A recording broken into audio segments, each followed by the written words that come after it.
we're done. I know I didn't record an opener for this video. Basically, I just went right into the photos. I actually started building this during one of the Hobby Time International live streams.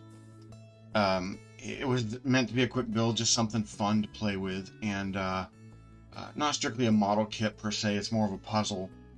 In fact, I think it's classified as a 3D puzzle. But you know, I thought, you know, I'll have some fun with it. One of the other guys was building the other ship from the Pirates of the Caribbean movie. I forget the name of the ships anyway. This one is actually named the Queen Anne's Revenge. However, it is the Black Pearl from the movie. I don't know why they call it the Queen Anne's Revenge in the kit. I'm suspecting it's a copyright thing. I don't really know. But it is clearly the Black Pearl. A fun little kit. I really did enjoy it. I'm not a puzzle guy. I'm bored by puzzles. But I genuinely enjoyed this. Now, I might have enjoyed it more because of the subject matter. I do love these old ships.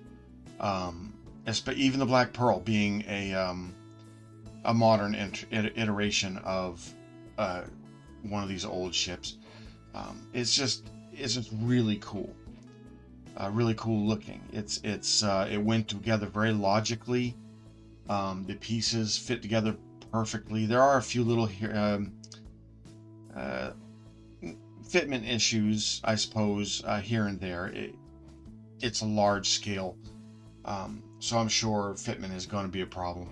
But it's not like a model kit where you can just shave pieces here and there. You kind of risk damaging the product if you start shaving pieces down. So you just make it work as best you can. But you can see it went together very well. It looks the part. I mean, it genuinely is a very nice looking puzzle. Again, I don't know why they call it the Queen Anne's Revenge. I know what the Queen Anne's Revenge looks like. It doesn't look like this really, but it does look really good. The sails are it's a paper, but it's almost like paper that's used in foldable money, you know, cash. It's very hard to tear. It doesn't bend or it doesn't fold or crease easily, so it tends to sort of bend in a sort of a natural way that a sail would bend. Now, it's hard for me to show the whole thing because it is so big. I don't know the actual size of it, but I know that it's more than it's probably right around 30 inches long. I don't have a tape measure with me, but it is rather large. What does the box say? Doesn't actually say. So it's a neat kit. It's all cardboard. There are a few pieces that aren't cardboard. The cannons, for instance, they're all plastic. Let me take a cannon off. We'll try to bring it up close if we can. There's the cannon. They are plastic. They have a little tab underneath that slots down into the slot on the deck or in where it's meant to be. It has LEDs. I will show those off in a little bit. It's a little too light at the moment. I have to shut down all my lighting to demonstrate that. But it does light up, and it is the wiring is all plug and play. There's nothing soldered. The battery pack is again just like the wiring. It's all plug and play. It's very easy to put together, and the instructions were very simple in that regard. They made it a very easy thing to do. I, for one, don't understand electricity. I don't understand LEDs and wiring, and even I was able to figure it out. So it's not a difficult thing to put together. This one has a neat little feature that not all of these kits come with, and this kit was put out by CubicFun. So you can find these all over Amazon. They have many different styles and different ship names, and I'm looking at picking up the Constitution and the Victory, but they are, I don't believe they're lit. I don't think they have LED kits. This one did happen to come with an LED kit. I'm trying to think of anything else really to say. I mean, I'm kind of gushing on it. I enjoyed the process. It's not, as I said, it's not a model per se, but it is, it definitely looks the part.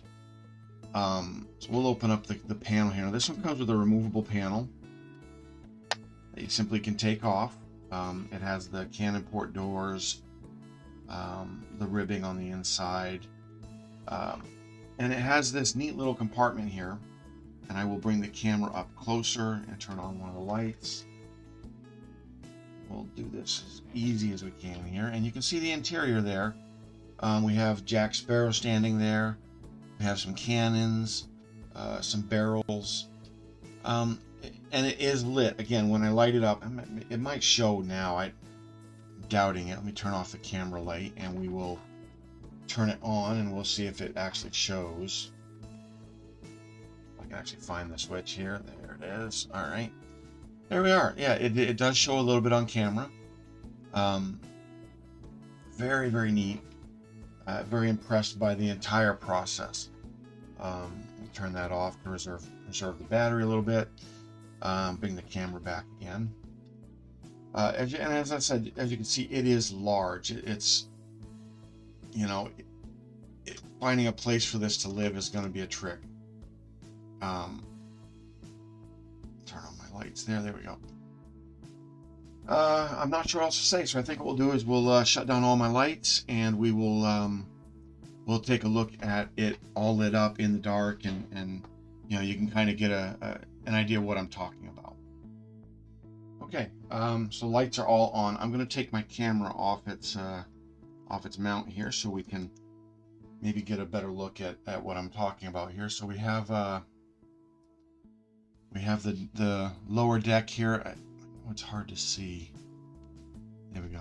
We have Jack Sparrow standing there as we saw before. We have looking down into the actual openings of the ship, which I think is really cool. We have the there we go, the captain's quarters back here lit up. We have the lanterns.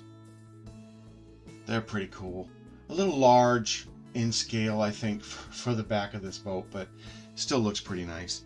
We have the door to the captain's quarters just beyond there. It's hard to see. There we go. So really cool. I genuinely enjoyed this build. So we'll put the camera back on its mount here, and we'll turn all my lights back on. Okay, lights are back on, obviously. Boy, it is so big though. It's just hard to fit into the frame. Bringing the camera back is really, it's about the best I can do. It goes way up there. You know, like I said, very tall, very long. There we go. All right. So there we go. I mean, it's a fun little thing. If you're interested in 3D puzzles, this certainly fits the bill. It's put out by CubicFun. I'll put up a picture of the box here so you can kind of see what I'm talking about. If you're into sailing ships, as I am, it's a no-brainer. It was very inexpensive. I think I might have paid $38 on Amazon for a lit kit. And in fact, that reminds me, the lights are still on, so we'll shut them off so I can save the battery. It's a lit kit. The box says 4 hours. I suppose if you're working steady, you can work on this for 4 hours. It took me the better part of a weekend, but I didn't work on it solid either. I'd take a break, and but I think good fun, good price. The only downside is its size. You really got to have room for this kind of thing. I suppose you could take it apart, disassemble it and put it back in the box. I don't know that I would do that, but I suppose you could. It is a puzzle after all. I think that's it. Again, if you can pick one up, go for it. The price is good. It was good fun. And there we go. Thanks for watching.